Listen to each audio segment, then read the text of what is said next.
Well, if you grew up around church like I did, or if you just hung around Christians any amount of time and listened to what Christians say or the impression that we give off, you may have caught something. And this is an impression that I think a lot of Christians give that's not intentional, but it still happens. The impression goes something like this.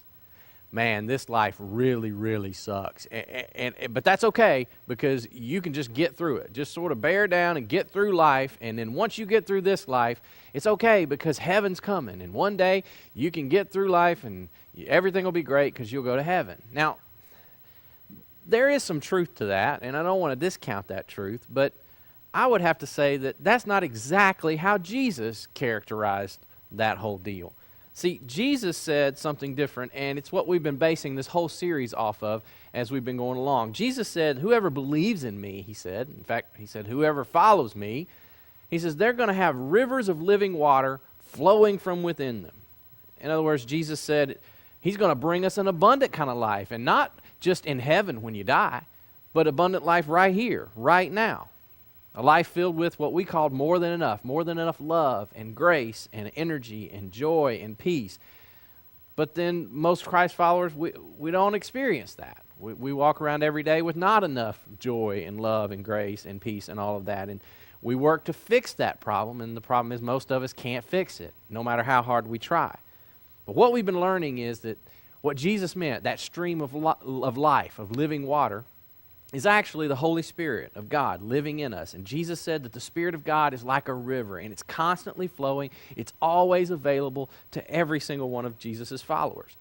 And we said that my job, your job, is not to work harder to make it happen. In fact, my job is to mainly get out of the way. In other words, I got to do whatever I can to keep from stopping the flow of the Spirit, from hindering the flow of the Spirit. We said that our job is just like whenever you step into a wave or like into a river, a literal river, you step into that flow and you allow that to be the power. You know, I don't provide the power. God provides the power. And then I'm allowing Him, by surrendering to Him, I'm allowing Him to do all the work through me and through my life. He provides more than enough.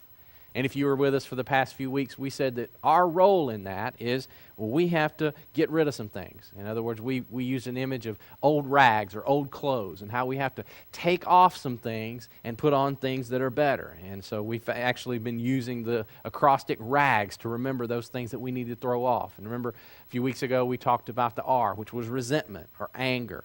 And then we talked about the A, which was anxiety or worry. And then last week we talked about greed, in other words, misplaced desires and appetites that we struggle with. And today we're going to finish up by talking about the S, and that S stands for superiority, or another word for that is judgmentalism. And I think for a lot of reasons, what we're going to talk about today, this one just may be the toughest one to take off, especially if you're what you might call a church person. So I want you to turn to the book of Matthew chapter 18, and I want to read to you a story that Jesus told when he talked about this topic. It starts in verse 9. He said this. It said, to some who were confident of their own righteousness and they looked down on everyone else, Jesus told a parable. 2 men went up to the temple to pray. One was a Pharisee, the other was a tax collector. The Pharisee stood by himself and he prayed, God, I thank you that I am not like other people, robbers, evildoers, adulterers, or even like this tax collector. I fast twice a week. I give 1/10 of all I get. But the tax collector stood at a distance. He would not even look up to heaven, but he beat his breast and said, God, have mercy on me, a sinner. And notice what Jesus says to wrap his story up. He says, I tell you, this man, rather than the other, went home justified before God. For all those who exalt themselves will be humbled, and those who humble themselves will be exalted. Now, to understand this story, in fact, to understand any story that you read that Jesus taught, you have to start by understanding who the audience is. And he actually tells us in verse 9, it says, to those who were confident of their own righteousness and looked down on everyone else, those are the people Jesus was telling the story to. Now, part of what Jesus did in his ministry was he redefined what it means to be righteous. He redefined the term righteousness. And when Jesus talked about what it means to be righteous, Jesus said it really only comes down to two things. He said, being righteous means I love God and I love people. Love God, love people. That's what it means to be right before God, to be righteous. Now notice this audience that he's talking to, it says these are people who they're confident that they are righteous, but at the same time, they look down on everybody else. So they actually didn't understand what it meant to be righteous, because to be righteous, according to Jesus, meant to love people. And you can't love people and look down on them at the same time. So they didn't understand righteousness at all. Now here's another thing. If you've ever read the biographies of Jesus and his life, you'll notice something. Self-righteous people, people who considered themselves to be right before God, they didn't really flock to Jesus. Now lots of people flocked to Jesus. Jesus had crowds around him all the time. But those were not mainly the people who flocked to Jesus. Mainly people who came to Jesus were people who were guilty of some of the worst sins you can imagine. Sexual sins, financial sins, all kinds of other things. But the Bible never tells us that self-righteous people just flocked to Jesus. Now the question is, why is that? Why was that? I think it's because this deal of superiority, of self-righteousness, it's extremely difficult for us to see, unlike any of the other rags that we've been talking about, we've been dealing with so far. In fact, I want you to think about it. Think about all the things we've talked about so far, about anger. You know, people go to therapists all the time to deal with their anger problem. They attend anger management classes. Think about mismanaged desires, appetites. People go to support groups and classes and all kinds of therapy for addictions and desires that they have. Think about anxiety, worry. People go to support groups. They go to counselors. They go to all kinds of places for anxiety, for worry. We have books, we have seminars, we have counselors, we have programs, we have therapies for all of these kinds of things. But I've never known anybody to seek out a counselor, seek out treatment, seek out a therapist, or come to a pastor to help them with their pride problem. Because, see, that's the biggest problem with superiority or being judgmental. It's that the people who suffer from it don't know they suffer from it. They don't know they have it. In fact, I'll prove to you that probably most of you watching this today have probably experienced that, well, in the past few minutes. In fact, when we just read that story about Jesus, you may not have consciously thought this, you may not have realized that you thought this, but I'll bet somewhere deep down inside your heart, something inside of you said something to you like this: wow, thank God I'm not like that Pharisee who said, thank God I'm not like that tax collector. See, most Christians, we read this story that Jesus told, and down deep inside of us, we think to ourselves, wow, that Pharisee, I feel so sorry for him, you know? He thought he had it all figured out. He thought he could earn his way to God, but I don't believe that. I know better than that. So thank God that I'm superior to the guy who thought he was superior. You see how that works? I mean, superiority, it's an insidious kind of thing. It's a sneaky kind of deal when it comes down to it. But here's what I want to suggest to you. Maybe, just maybe, that Pharisee has a little bit more to teach us than we realize. In fact, I want you to put yourself in the place of Jesus' audience for just a moment and consider some things you may not have thought about. See, in our day, we hear the word Pharisee. You know, if you're a Bible reader, you read about the Pharisees in the Bible, and immediately when you hear that word, you think, oh, uptight, religious, you know, self-righteous person. That's what you think. But that was not what Jesus' audience thought of Pharisees.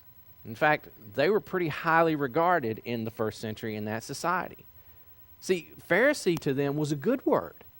And in fact, if you read the whole story of the Bible, you'll find the same to be true. Not everything you read about a Pharisee is bad. In fact, for example, in Luke chapter 13, some Pharisees come and they actually warned Jesus that the ruler of the time, Herod, was going to kill him. They were trying to save Jesus. There are some Pharisees who actually seek Jesus out, want to hear his teachings. They secretly become his followers. One time, Jesus tells the crowd that they need to listen and obey what the Pharisees are teaching them.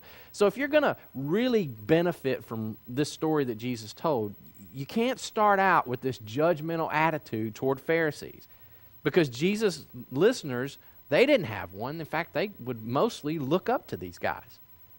But now let's look at the other side of the story. Let's talk about tax collectors for a second. See, tax collectors were looked down upon. They were despised by the people that Jesus was speaking to.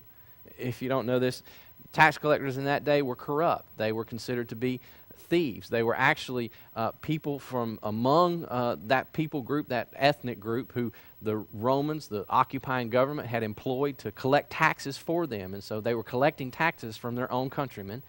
And in order for them to learn a living, in fact, they didn't get a salary. Their salary was whatever they could get above and beyond whatever the tax rate was. And so that was pretty much their way of making a living. They set their own salary by taking more from their own fellow people than they actually needed. And some of them actually took way more. And whatever they could get, that was what they did. And they a lot of times made themselves rich off the backs of their own people. So they were despised. So here's the setting of the story. Jesus says this Pharisee and this tax collector, they wind up going to the temple on the same day at the same time for the daily sacrifice. And here's what would have happened. A priest would have gone into the temple and provided and killed a sacrificial lamb. And then he would go inside a holy place where he would burn incense. And then the incense, the smoke would begin to rise up. And when they saw the smoke, when the incense was burning, that was a symbol to the people that the prayers of the people were rising to God. It was a symbol that God was hearing their prayers. And so that would be the time when a lot of people would stop and they would pray. And in their culture, they would have prayed out loud. So this Pharisee starts. He stands up and he begins to pray. And Jesus says he prays by himself. Now, the reason is very simple why he would have done this. In his way of living and in the law that he followed, this Pharisee could not touch, he could not bump into somebody who was sinful or ceremonially unclean, because if he had done that, he himself would be unclean and he would have to go through all kinds of purification rites. And so he would be separated from people so that he wouldn't bump into them or run into them and make himself unclean. And the people would have understood this because he's a holy guy. Everybody watching understood that that was his position, that was the reason he's by himself. Now, usually at that point in the worship service, it was customary for the ordinary people, the sinners, the tax collectors, the people who aren't Pharisees, to be led outside the temple area and stand at the eastern gate. Now, for some reason in Jesus' story, it didn't happen that way on this day. So these defiled people, these sinners, like this tax collector, they're hanging around where the Pharisee's praying. And the Pharisee doesn't like it very much. So he does an interesting thing with his prayer. In fact, you've probably heard people do this before. How many of you have heard somebody pray out loud and you can tell they're not really praying, they're actually trying to get a message to the people that are standing around them. They're just trying to say something.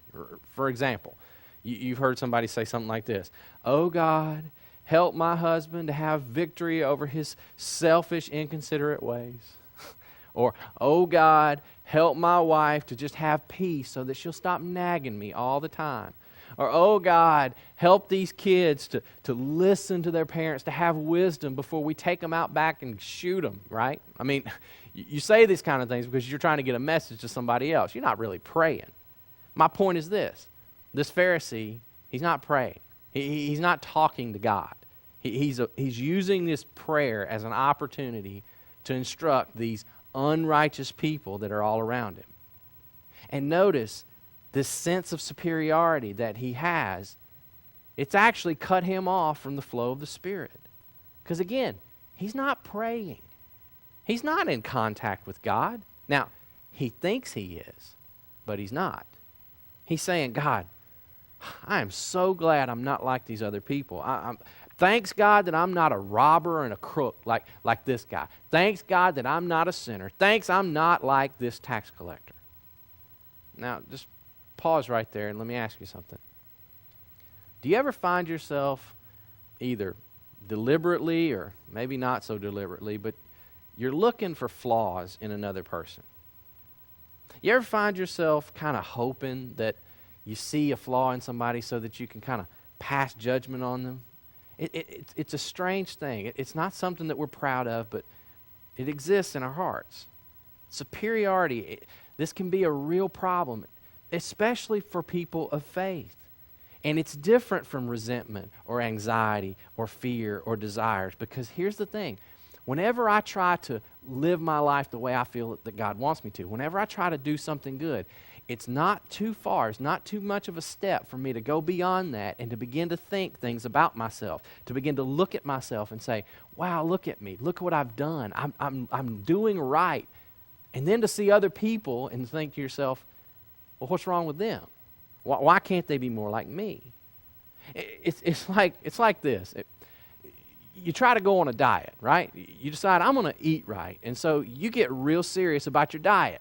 And you walk up to the counter at McDonald's and you're real good. You order the garden salad, you know, and you're sitting there and you're waiting on your food and you're so proud of yourself for being good and sticking to your diet. And then the guy behind you comes and orders, and he gets Quarter Pounders and Big Macs and supersized fries. And you're standing over there waiting on your salad, and you start to think to yourself, what is wrong with you? I mean, how can you eat that stuff? I mean, that's so unhealthy. You know, what's wrong? You have no self-control. Why can't you be more like me and eat healthy like me?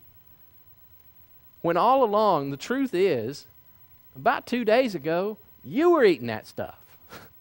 And the truth be told, in a couple more days, you're probably going to be eating it again. But isn't it just true that when we start passing judgment on people, it's just that we don't consider other things about them. We don't consider what's going on in their life. We don't think about, you know what, maybe there's a different background that they're coming from that I've had, or maybe I've had some advantages that they weren't given, or maybe we just don't think about things like that. We don't think about the fact that this person that I'm passing judgment on, they could very well be way more righteous in a lot of other areas than I'm not. See, I just focus on the one thing that I can see, and I get all self-righteous about the one thing. So you see, this Pharisee, he's not praying. He's deliberately and publicly humiliating this tax collector. Why? Because it makes him feel good. It makes him feel better about himself. Because see, when he sees this tax collector, it makes his life look way better. And it gives him just this little jolt of happiness in the moment. I'm better than that guy. I'm more pleasing to God. I got it going on. I'm doing good. And it feels good to him.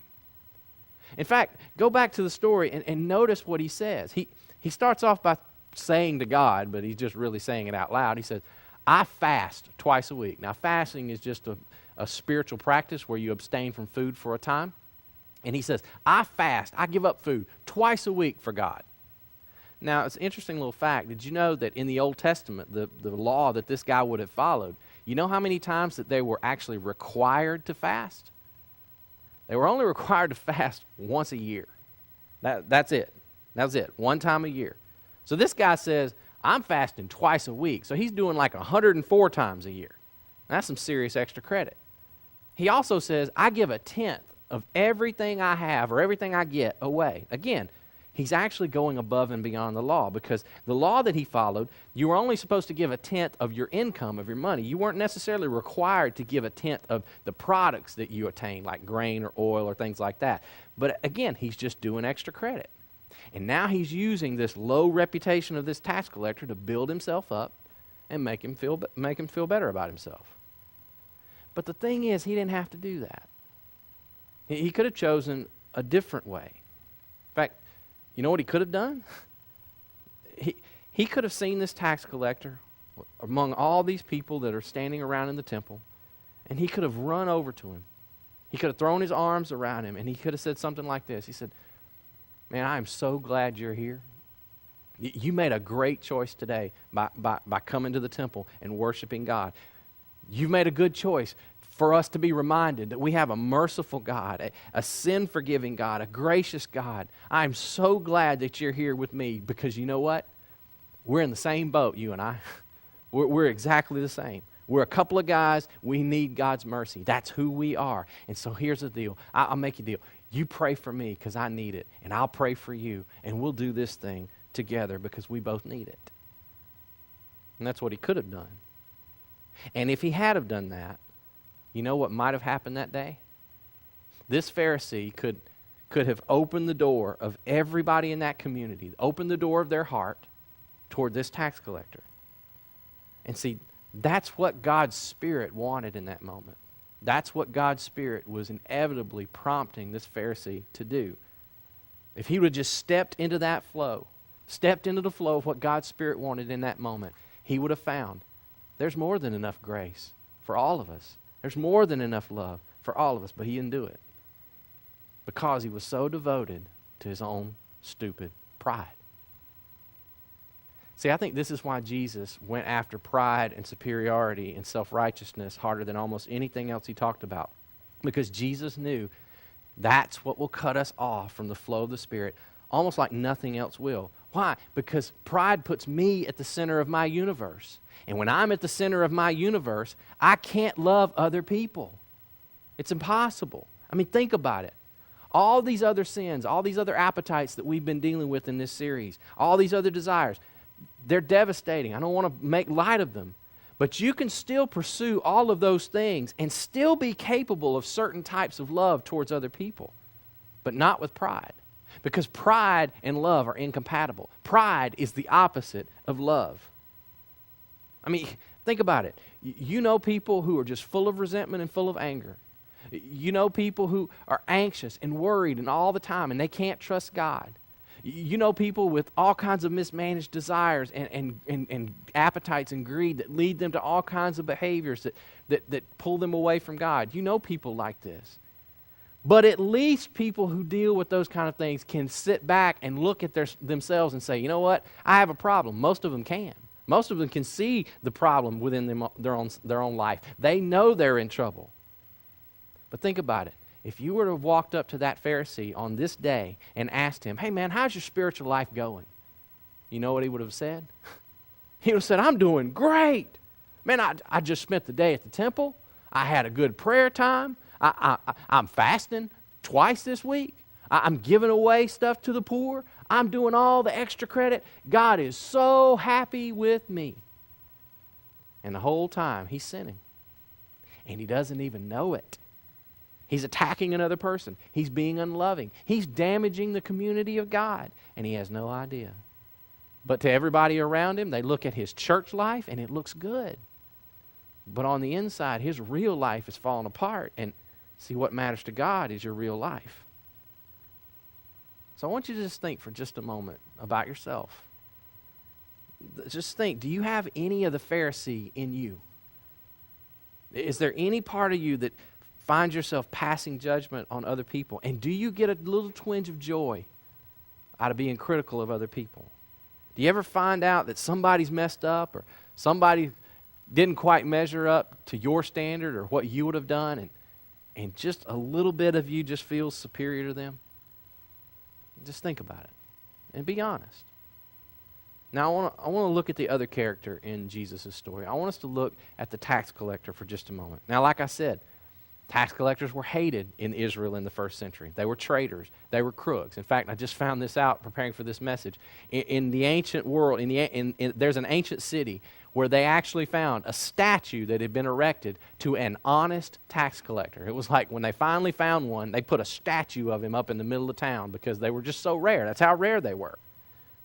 Now look at what this tax collector does in the story that Jesus tells. He does the same thing that the Pharisee does. He actually separates himself from other people as he prays. But he doesn't do it for the same reason. He does it because he's aware of what's inside of him. He's aware of his sin. He's aware of his brokenness. And he has a deep humility about him. Notice how Jesus describes him. He says he wouldn't even look up to heaven. See, this guy feels so broken that he can't even look God in the eye. He won't even look up. In verse 13 it says, he beat his breast. Now, in the ancient world, that's a significant symbol because that part of your body was very significant to them because that's where your heart was. And in their view, the heart was the center of you. It was the core of your life. Everything flowed out of the heart. And so when he beats his breast, he's making a statement that I'm sinful to the core, right at the very heart of who I am. It was a sign of extreme anguish. In fact, it's only mentioned in the Bible 2 times that someone beat their breast. It's not even found in the Old Testament. The only 2 places is here in this story and at the crucifixion of Jesus. It's a sign of a desperate cry of agony. He's saying, my heart is wrong. I'm wrong at the deepest level, and it's my fault. It's all about me, not anybody else. See, there's only one person in this world who knows the darkness and the depths of your heart. And that person is you. There's only one person in this world who knows the depth of the darkness that is in me, and that's me. Nobody else. And see, that's why superiority is so dangerous. Superiority blinds me to the truth about myself. Because when I look at someone else's flaws, someone else's sin, and I stop looking at my own, when I do that, I am no longer able to repent. I'm no longer able to receive forgiveness because I've cut myself off from it. I've cut myself off from grace. And when I do that, as a result, I am unable to love other people. See, we need to do what the tax collector did. We ought to live every moment with that kind of humility in our hearts and on our lips. And whenever we sense this dark thought about another person, whenever we sense that little twinge of satisfaction that comes over you when you see someone else fail, whenever you secretly take pride in someone else's flaws, here's what we all need to do. We need to stop and we need to say the tax collector's prayer. You know what the tax collector's prayer is? Very simply, here's what the tax collector said to God. He said, God, I'm a mess. God, I'm a mess. Now, of course, that's not the whole truth about you, and that's not the whole truth about me, but it is the truth about you, and it is the truth about me. And I'll just say, if you don't remember anything else from the message today, you don't take anything else home with you, I hope you'll take this home with you. In fact, I want us to get this prayer so deep in our hearts and in our consciousness that I want us all to say it out loud together today. So I want you to get ready. I want you to say this out loud with me. I want you to say it like you mean it. Don't just, and I want everybody to do this. All you guys out at Madras, you follow along with me. We're going to say this out loud. And I want you to walk with this prayer in the weeks to come. So here we go on the count of 3. 1, 2, 3. God, I'm a mess. Now, make sure you get the pronoun right. It's not God, you're a mess, okay? It's God, I'm a mess. Because remember, I don't know the depths of your heart, and you don't know the depths of mine. I only know mine. So I can only say, God, I'm a mess. I'm the one who needs help. I'm the one who needs mercy. And every time you say that prayer to God, you know what God is saying back to you? You say, God, I'm a mess, and God says right back to you, He says, I know. I know. Because I know your heart. But my Spirit is right there. He's right there with you. And all you have to do when you recognize that you're a mess, He says, just step right back into the flow of my Spirit. And in that flow, you'll find more than enough of the grace that you need. See, here's where a lot of us get confused. A lot of Christians talk about grace. And we talk about grace that we need in the moment that we're converted. You know, I ask God for forgiveness. I ask for His grace to apply to my life. And when I'm converted, when I put my faith in Jesus, that's when I need grace. But you know what the truth is? You need grace every day. You need grace in every single moment. Every thought, every action, every word. I need grace. I need grace when I get it right. I need grace when I mess up, of course. I need God's Spirit to flood my life with power and love and strength. See, that's what grace is about. We live our whole lives by grace, every single moment. And see, the tax collector knew that. So he throws himself on the grace of God. And notice what Jesus said at the end of his story. He said that after the service was over, after the prayers were all prayed, after everybody went home, the Pharisee, who spent his whole life as a spiritual expert of getting it all right, he went home. But he went home blind and unloving and as far away from God as he could be. And he doesn't even know it. But the tax collector, after everything was done, he went home too. And this guy who'd spent his whole life as a spiritual loser, as hated, as rejected, as a sinner, he went home right in the center of the flow of God's life and His love. And he went home with more than enough. He had more than enough grace. He was forgiven. He was justified. He was right with God. See, here's what I think. For most of us in here, if there's one thing that's going to keep you far away from Jesus and the life that He promised, most likely, it's not going to be those things that we've talked about over the past few weeks.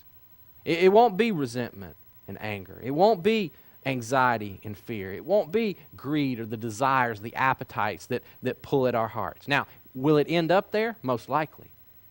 But it'll all start with pride. That's where it'll start. So here's what I want to do. I want to challenge us this week to take some steps. Actually, I want to challenge you to take 3 next steps. So I want you to take out your connection card that you found on your chair, and I want you to look on the back of it. And you're going to see 3 specific steps. I'm going to walk you through what these steps are all about. You know, all this week, you're going to encounter people. You're going to encounter people on the road, while you're driving, at work, at your home, in restaurants, stores, everywhere you go, literally. You're going to encounter people. And part of what pride will tempt you to do, and what it always tempts me to do, is whenever I encounter these people, I'll start sizing them up. I'll start looking them up and down. I'll watch. I'll listen. What I'm actually doing is I'm looking at them to compare them to me. Now, you don't do this consciously, but somewhere down deep, you're looking for something about them that doesn't quite measure with your standards or your style or your taste or your ability. And when your pride finds the one thing that's different, that doesn't measure up, you'll start to feel just a little bit superior to them in that area. Here's my challenge. Let's recognize it. Let's recognize it right now that we're prone to do that pride leads us there, and just cut it off. Cut off the temptation to compare. Just don't even start. Decide right now that for the next 7 days, I'm just going to opt out of the comparison game. Now, another way that you can do this is it's fairly simple, and that's the next step. When you encounter another person, instead of looking for ways that we're different in order to feel superior about something, I want to challenge you to look for one thing that you have in common. And you know what the one thing that we all know for sure that we have in common is? It's that we're all sinners in need of mercy.